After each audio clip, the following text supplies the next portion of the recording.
Hello everyone and welcome back to another video from Wake&Tech. In this video, I'm going to show you how to reverse your videos on the KineMaster video editing app. So let's get started right away.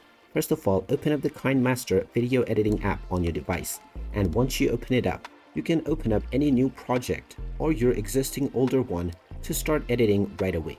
Now, once you begin editing, you can import your media from the media section, and when you tap on any video that you are interested in, it will be imported onto your project and to your timeline right away.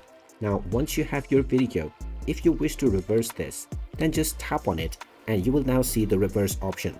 Go ahead and tap on reverse, and now this will begin reversing your video on your timeline right away. Make sure not to turn off your device or this process will be stopped, and it may even result in your save file being corrupted. So wait for a while until the video is reversed, and once it is done, you will find the reversed version of the video that you just selected. And now you can start reversing videos within your edits by this process. And there you have it. That is how easy it is to reverse your videos on the KineMaster application. If you find this video helpful, make sure you hit that like button and subscribe to our channel if you haven't done so already. Also ring that notification bell to never miss another update from us. Thank you for watching, and I will see you again in the next video.